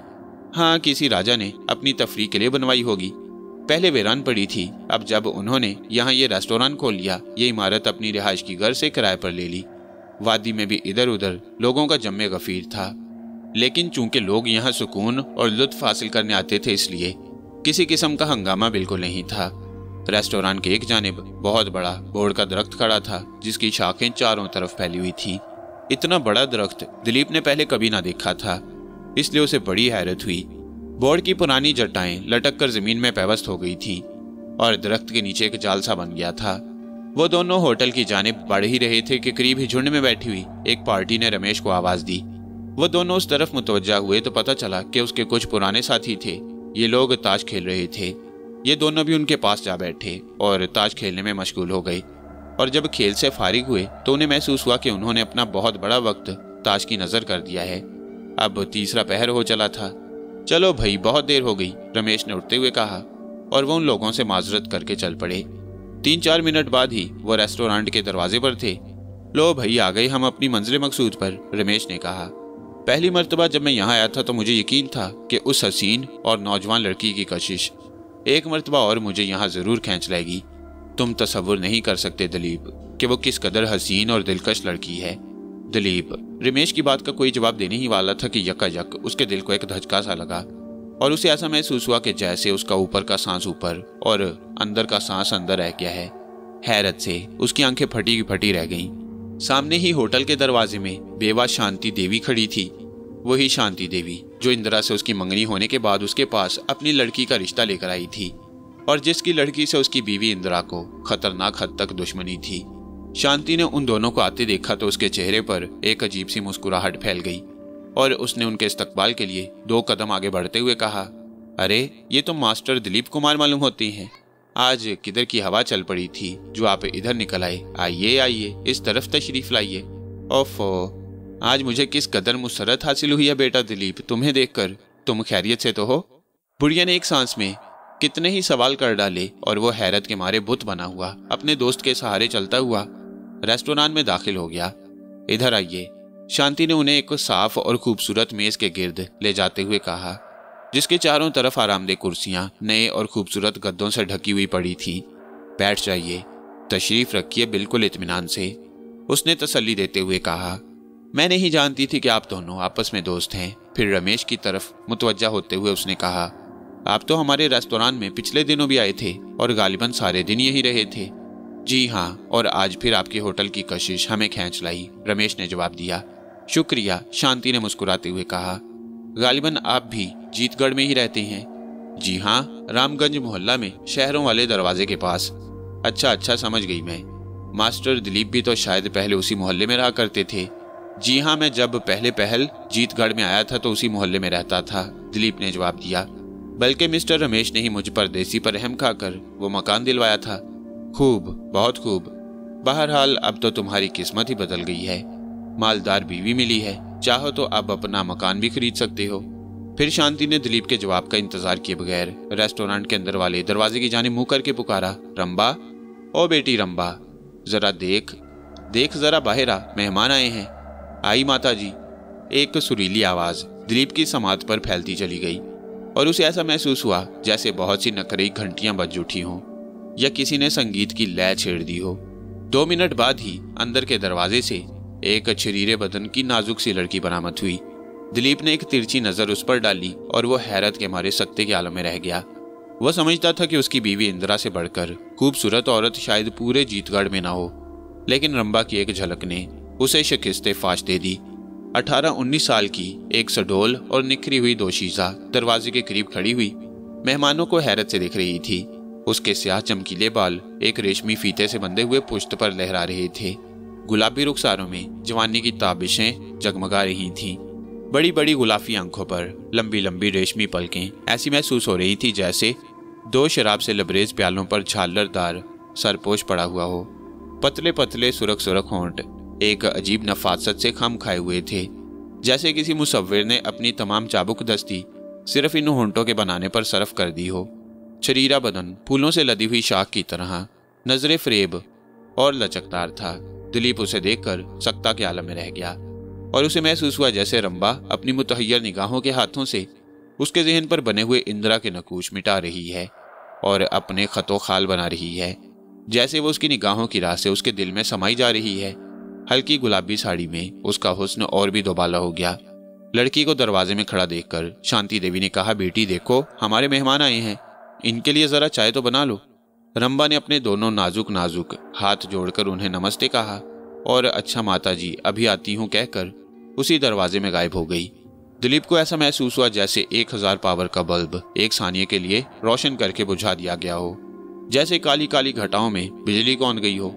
एक लम्हे के बाद ही रंभा फिर दरवाजे में नमूदार हुई और हौले हौले कदम उठाती हुई होटल के एक कोने में रखी हुई अलमारियों की जानिब चली गई। अलमारी में से उसने निहायत नफीस चाय का एक सेट निकाला और ट्रे में सजाकर उसे फिर उसी अंदर वाले कमरे में ले गई। दिलीप की निगाहें बराबर उसका ताक़ुब कर रही थीं। वह सीहर ज़दा इंसान की तरह बराबर उस दरवाजे को तके जा रहा था जिसमें रंभा दाखिल हुई। यकायक शांति देवी की आवाज ने उसे चौंका दिया। वो कह रही थी, देखा तुमने, मैंने अपनी लड़की के बारे में तुमसे क्या कहा था? क्या अब भी तुम्हें एहसास नहीं हुआ कि तुमने कैसा अनमोल हीरा खो दिया है? क्या तुम्हारी नजर में वो खूबसूरत नहीं है, खूबसूरत और सलीकामंद? मैं तुम्हें बता नहीं सकती कि वो किस कदर नेक और फर्मा बरदार लड़की है। उसने कभी मुझे नाराज होने का मौका नहीं दिया। मैं सोचती हूँ कि अगर उसकी शादी हो गई तो उसके बगैर मैं कैसे जिंदा रहूंगी। यकीन मानो, अगर तुम उसके साथ शादी कर लेते तो तुम्हारी जिंदगी जन्नत बन जाती। ऐसी सुगढ़ और खूबसूरत लड़कियां किस्मत वालों ही को मिला करती हैं। दिलीप ने उसकी बात का कोई जवाब नहीं दिया, बल्कि एक ठंडा सांस खींचकर रह गया। सचमुच उसे इस वक्त बड़ी शिद्दत से एहसास हो रहा था कि उसने एक बड़ी कीमती शय खो दी है। उसे अपनी दिल की धड़कनों में एक खलिश सी महसूस हो रही थी। रंभा की तस्वीर पूरी तरह उसके जहन पर हावी हो गई।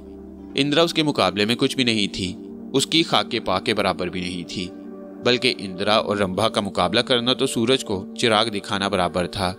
चाची शांति, कहीं रंभा की शादी की बात लग रही है क्या? रमेश ने सवाल किया। अभी तो कहीं भी नहीं लगी, बेवा शांति ने कहा। बेटा, दरअसल हम बहुत गरीब आदमी हैं और गरीब आदमी की बेटी के तमाम हुनर भी ऐब ही गिने जाते हैं। गरीब लड़की खूबसूरत होने के बावजूद बदसूरत होती है। मेरे पास जहेज में देने के लिए हजारों रुपए नहीं हैं, मकानात नहीं हैं, इसलिए मेरी बेटी इंतहाई खूबसूरत और खूबसूरत होने के बावजूद अभी तक कमारी है। लेकिन तुम तो पहले शहर में रहती थी, दिलीप ने सवाल किया। हाँ, रहती तो थी, लेकिन शहर में रहते हुए गुजर औकात की कोई सूरत नहीं थी।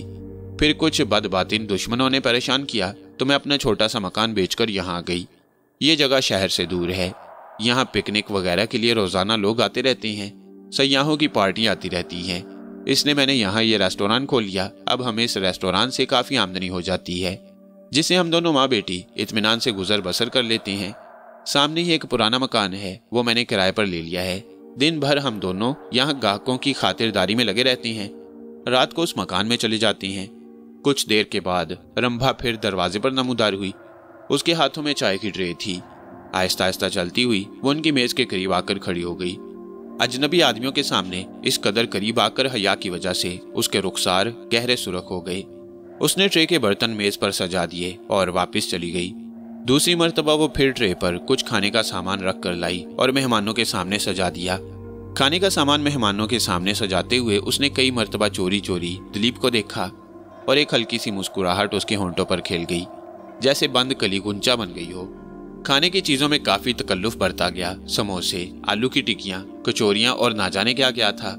तमाम चीजें गर्म थी, जिसके मायने ये थे कि सब चीजें ताज़ा तैयार की गई हैं। दिलीप रंभा की चाबुक दस्ती पर हैरान था कि इतने कम वक्फे में उसने इतनी सारी चीजें कैसे तैयार कर ली। क्या अभी चाय नहीं तैयार हुई बेटी? शांति देवी ने पूछा। ये चीजें बना रही थी इसलिए जरा देर हो गई। अभी स्टोव पर तैयार किए देती हूँ। ये कहकर उसने एक नजर दिलीप के सरापा पर डाली और नाच से चलती हुई काउंटर पर जा खड़ी हुई, जिसके करीब ही पड़ी हुई मेज पर एक स्टोव रखा था। दिलीप की निगाहें बराबर रंभा का ताकुब कर रही थीं। रंभा ने स्टोव में हवा भरना शुरू की। वो उन सब की जानिब पुश्त किए खड़ी थी। स्टोव में हवा भरते हुए उसका नाजुक जिस्म लचक रहा था, जैसे फूलों से लदी हुई डाली हवा से लचक रही हो। दिलीप मुसलसल उसके लचकते हुए पैकर को घूरे जा रहा था। जरा सी देर में ही स्टोव में आग रोशन हो गई और रंभा ने पानी की केतली लाकर उस पर रख दी। इस काम से फारिग होने के बाद रंभा ने उन दोनों की जानिब मुखातिब होकर कहा, माताजी चाहे तो अभी 4-5 मिनट में तैयार हो जाएगी। आप लोग इतने में खाने का शुगल शुरू कर दें। लो, तुम जरा मेहमानों के पास आ बैठो, मैं अभी 2 मिनट में आती हूँ। रंभा नाज फरमाती हुई दिलीप के मुकाबिल वाली कुर्सी में आकर बैठ गई और शांति देवी उठकर अंदर वाले कमरे में चली गई, जो शायद उनके बावर्ची खाने का काम देता था। 2-3 मिनट तक मुकम्मल खामोशी रही। रंभा कुर्सी पर बैठी थी। आग के सामने खड़े रहने से उसकी शफाफ पेशानी पर पसीने के कतरे नमूदार हो गए थे और उसका सुर्ख चेहरा बिल्कुल ऐसा लग रहा था जैसे खिले हुए सुर्ख गुलाब के फूल पर शबनम के कतरे लरज रहे हों। बैठे बैठे कई बार रंभा ने चोर नजरों से दिलीप को देखा। कई बार उनकी निगाहें मिली। कई बार उन दोनों के दिल बड़े जोर जोर से धड़के। दिलीप के दिल में ख्वाहिश पैदा हुई कि काश ये लम्हे अमर हो जाएं, काश गर्दिशे दौरां इसी मुकाम पर रुक जाए, काश रंभा इसी तरह शर्माई शर्माई सी लिजाई सी उसके सामने बैठी रहे और चोर नजरों से उसे देखती रहे। इसी तरह उनके दिल धड़कते रहें। इस जिंदगी का कभी इख्तिताम ना हो, कभी भी, अबद अल आबाद तक। लेकिन अफसोस ऐसा ना हुआ।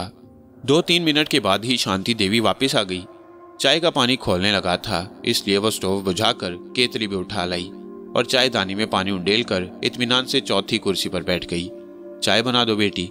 शांति ने बेटी को इशारा किया। रंभा ने बड़ी नजाकत से चायदानी अपनी जानिब सरकाई और खड़ी होकर प्यालियों में शक्कर डालने लगी। दूध की तरह सफेद एक बाजू मेज पर इधर उधर घूमता रहा और दिलीप की निगाहें उस बाजू की नाजुक नाजुक पतली पतली उंगलियों पर जमी रही, जैसे उसकी निगाहों को किसी गैर मरई डोरी से उन उंगलियों के साथ बांध दिया गया हो। कितनी शक्कर डालूं? उंगलियां उसके सामने आकर रुक गईं और वही नगमे बरसाती हुई आवाज उसके कानों में शहर घोलती हुई गुजर गई। शक्कर? उसने जैसे चौंक कर पूछा। उसके दिल में ख्वाहिश पैदा हुई कि वो कह दे, तुम्हारे हाथ की बनी हुई चाय में भला शक्कर की क्या जरूरत है? तुम तो जिस चीज को छू देती हो वो शहद से भी ज्यादा मीठी हो जाती है। लेकिन वो ख्वाहिश के बावजूद ऐसा न कह सका। सिर्फ 2 चमचे डाल दीजिए, उसने बामुश्किल जवाब दिया और उसे ऐसा महसूस हुआ जैसे वो बड़े सख्त इम्तिहान से गुजर रहा हो। चाय का दौर चल पड़ा तो शांति ने दिलीप से पूछा, कहिए इंदिरा के साथ कैसी निभ रही है? बहुत अच्छी। दिलीप ने रंभा की जानिब एक नजर डालते हुए कहा, वो एक बड़ी अच्छी बीवी है। मेरी खुशनुदी और आराम का हर वक्त ख्याल रखती है। जब से वो आई है मेरा घर जन्नत बन गया है। यकायक उसे ख्याल आया कि किस तरह उसकी बीवी इन दोनों माँ बेटियों से खाइफ है और उनकी सख्त तरीन दुश्मन है। तो क्या यही खूबसूरत लड़की मेरी बीवी को परेशान करती है? उसने दिल में सोचा, लेकिन ये उसे अजीब सा लगा।